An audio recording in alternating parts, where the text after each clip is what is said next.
Pulwama అమరులకు నివాళులర్పించిన BJP నాయకులు KNR తదితరులు. గాజువాక పాత కర్ణవానిపాలెం బీజేపీ కార్యాలయంలో పుల్వామా అమరుల సంస్మరణ సభ నియోజకవర్గ కన్వీనర్ కర్నంరెడ్డి నరసింహరావు ఆధ్వర్యంలో జరిగింది. దేశ సంరక్షణ కోసం అసూలు బాసిన వీర జవాన్ల చిత్రపటానికి పూలమాలలు వేసి ఘనంగా నివాళులర్పించారు. ఈ సందర్భంగా నరసింహరావు మాట్లాడుతూ 2019 సంవత్సరం ఫిబ్రవరి 14న సాయంత్రం 4 గంటలకు జమ్మూ కాశ్మీర్ పుల్వామాలో జరిగిన ఆత్మాహుతి దాడిలో 40 మంది సిఆర్పీఎఫ్ జవాన్లు ప్రాణాలు కోల్పోయారని, 30 మందికి పైగా తీవ్రంగా గాయపడ్డారని గుర్తు చేశారు. వారి కుటుంబ సభ్యులకు ప్రగాఢ సానుభూతి తెలియజేశారు. ప్రధాని నరేంద్ర మోదీ నాయకత్వంలో ఫిబ్రవరి 26న పాకిస్తాన్లోకి చొచ్చుకుని వెళ్లి సర్జికల్ స్ట్రైక్స్ చేసి 300 మంది ఉగ్రవాదులను అంతమొందించారని అన్నారు. ఈ కార్యక్రమంలో నాయకులు గూటూరు శంకర్రావు, రంగనాయకులు కృష్ణారెడ్డి, రామస్వామి, రాజశేఖర్ తదితరులు పాల్గొన్నారు. జరిగినటువంటి బాంబు దాడిలో 40 మంది జవాన్లు వీరమరణం పొందారు. వారందరికీ కూడా ఘనంగా నివాళులు అర్పించడం జరుగుతుంది.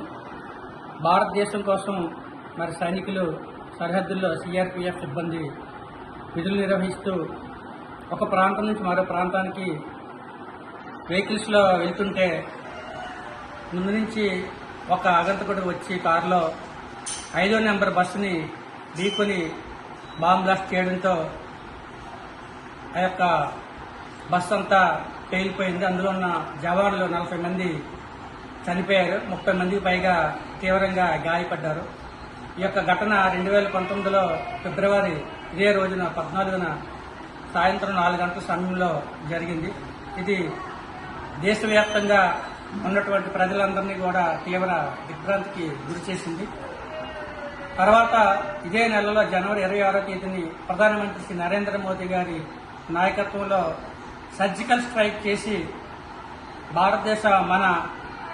భారతదేశం నుంచి పాకిస్తాన్ హద్దులో ఉన్నటువంటి పాకిస్తాన్లకు చొచ్చుకెళ్లి అక్కడ ఉన్నటువంటి యొక్క ఉగ్రవాదులందరూ కూడా హతమార్చడం జరిగింది. 300 మంది పైగా తీవ్రవాదులను హతమార్చడం జరిగింది. దాంతో భారతదేశ బలం ఏంటనేది ప్రపంచానికి చాటి చెప్పడం జరిగింది. భారతదేశంలో ఉన్నటువంటి ప్రధానమంత్రి శ్రీ నరేంద్ర మోదీ గారి నాయకత్వంలో ఈ యొక్క సర్జికల్ స్ట్రైక్, ఎయిర్ స్ట్రైక్ ద్వారా ఈ యొక్క ఆగంతకులందరినీ కూడా హతమార్చడం జరిగింది. ఏదైతే పాకిస్తాన్ దేశం ఉందో ఇలాంటి ఉగ్రవాదులు పెంచి పోషిస్తుంది, వారికి తగిన బుద్ధి చెప్పడం కోసం సర్జికల్ స్ట్రైక్ చేసి విజయం సాధించడం జరిగింది.